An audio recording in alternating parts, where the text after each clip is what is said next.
Guys, मैं अवधेश केसरी अपने इस YouTube चैनल में आप लोगों का फिर से स्वागत करता हूं। मैं आज आपके लिए फैक्टर एंड फैक्टराइजेशन से रिलेटेड कुछ चीज़ें लाया हूं।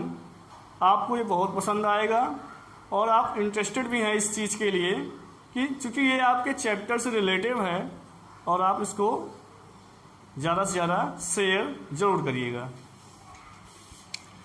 तो फैक्टर एंड फैक्टराइजेशन आपका टॉपिक है आज। पहले हम आपको बताएंगे फैक्टर। ये आपके अलजेब्रिक से रिलेटिव है। तो फैक्टर क्या है?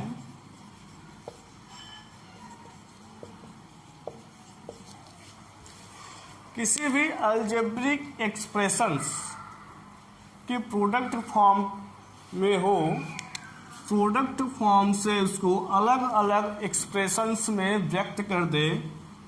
जैसे व्यक्त करने के लिए आपको इस प्रोडक्ट का या इसकी वैल्यू निकालनी होगी, इसका मल्टीप्लाई करना होगा।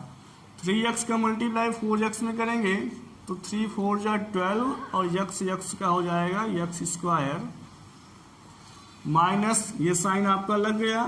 3x का मल्टीप्लाई 5y में करेंगे तो 3 5 जा 15 और x और y का हो जाएगा कंबाइंड फॉर्म।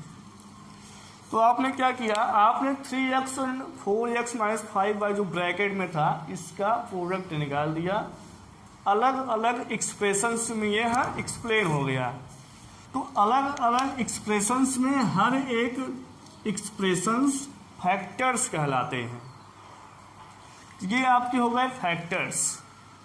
उसी प्रकार से जैसे 12x² माइनस 15xy, ये आपके अलग अलग एक्सप्रेशंस दिए गए हैं अलजेब्रिक के।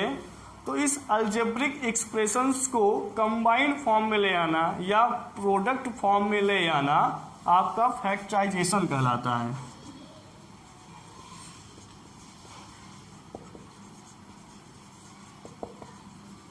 ये आपका हो गया फैक्टराइजेशन। कैसे किया आपने? प्रोडक्ट फॉर्म में कैसे लाना है? देखिए 12x² माइनस 15xy में क्या कॉमन है ये हमको देखना पड़ता है। इन दोनों में x आया हुआ है और 12 15 में 3 का टेबल कॉमन है। तो हम कॉमन लेंगे 3 और x।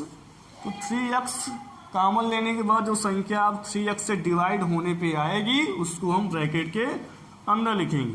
3 4 जा 12 और x से x का डिवाइड करेंगे तो एक x कट जाएगा, एक x बचेगा, ये माइनस का साइन। उसके बाद 3 से डिवाइड करेंगे तो 5 आएगा, 15 को डिवाइड करना है, x से x कैंसिल होगा तो y बचेगा। इस प्रकार अलग अलग एक्सप्रेशंस को प्रोडक्ट फॉर्म में ले आना फैक्टराइजेशन कहलाता है। ओके स्टूडेंट्स, फैक्टर और फैक्टराइजेशन आप समझ गए। अब हम आपको बताएंगे जीसीडी।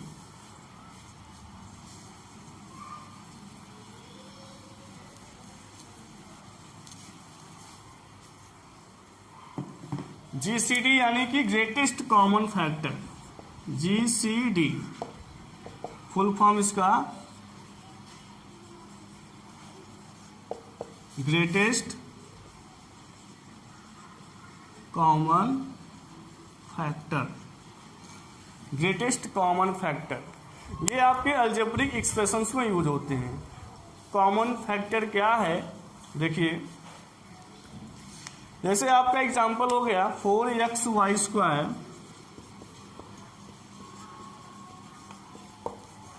And 12x²y। ये हमने आपका एक एग्जांपल ले लिया। अब इसमें ग्रेटेस्ट कॉमन फैक्टर आपको फाइंड करना है, यानी कॉमन फैक्टर फाइंड करना है।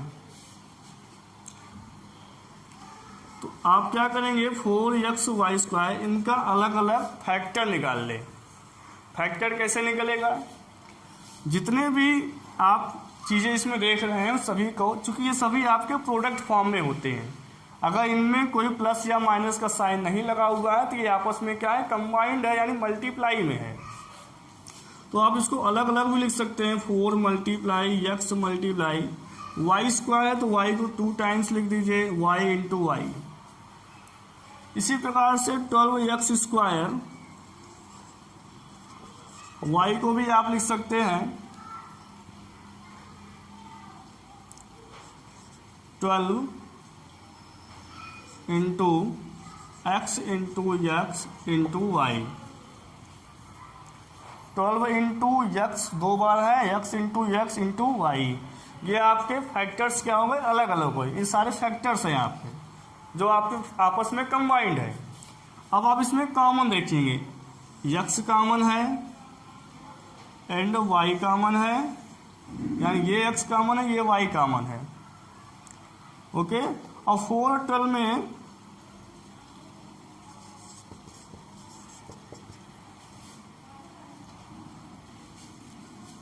ये आपका डिवीजन होगा,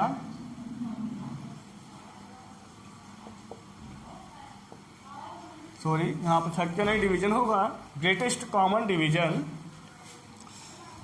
तो अब आपको यहाँ पे फाइंड करना है फैक्टर, कॉमन फैक्टर। इसमें 4 और 12 के टेबल में 4 का कॉमन है, या 4 का टेबल कॉमन है, क्योंकि 4 1 जा 4 एंड 4 3 जा 12।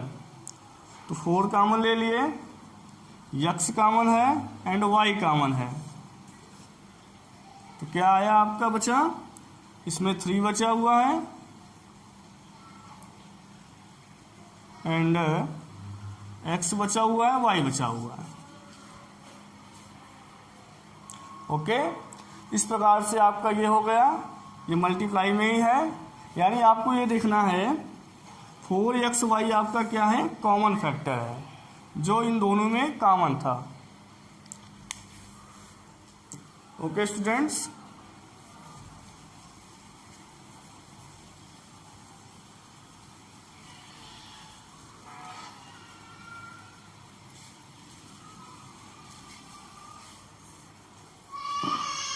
अब हम आपको अलजेब्रिक से रिलेटिव कुछ क्वेश्चन आपको समझाएंगे जो फैक्टर एंड फैक्टराइजेशन से रिलेटिव है, यानी फैक्टराइज इसे बोलते हैं। जैसे एग्जांपल हो गया, ओके, 15xy² माइनस 25y²z। अब आपको इसको फैक्टराइज फाइंड करना है, फैक्टराइज दिस एक्सप्रेशन। तो फैक्टराइज करने के लिए आपका जो अलजेब्रिक आइडेंटिटीज है उसका भी आप यूज कर सकते हैं, यानी अगर वो यूज हो रहा है तो उसको यूज आप करेंगे। इसमें आपका देखना ये है कि क्या क्या चीज़ें कॉमन है, जैसा कि हमने आपको पिछले बार में समझाया कि कॉमन कैसे फाइंड की जाती है। इसमें आपको यहीं से डायरेक्टली आपको कॉमन पता करना होगा। जैसे इसमें आपका x इसमें है, इसमें x नहीं है, तो x कॉमन नहीं है। y² इसमें है, इसमें भी y² है, यानी y² आपका कॉमन है। और 15 और 25 में आपका 5 का टेबल कॉमन है, तो 5 का टेबल कॉमन लिया, y² कॉमन लिया। अब कुछ भी कॉमन नहीं है, तो अब ब्रैकेट में आप लिखेंगे 5 3 जा 15, y² से y² कैंसिल हुआ, x आया केवल, एंड 5 5 जा 25, y² तो कैंसिल है, -5z। तो ये आपका हो गया factorise.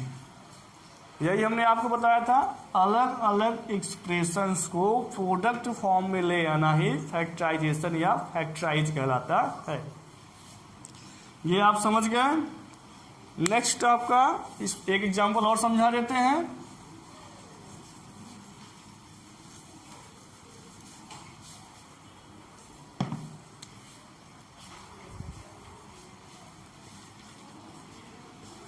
x² plus 6x plus 9। अब आप इसमें क्या कर सकते हैं, इसमें तो केवल ये x कॉमन इसमें है, लेकिन इसमें तो नहीं है, और न ही कोई टेबल कॉमन है, तो आप यहाँ इसमें आप जरूर आइडेंटिटी का यूज कर सकते हैं।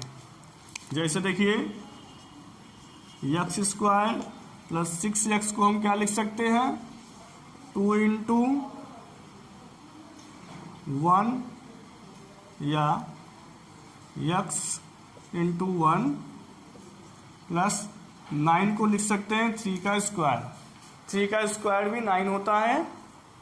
आप इसमें यूज कर रहे हैं क्या, a प्लस बी का होल स्क्वायर, आपने ये यूज किया।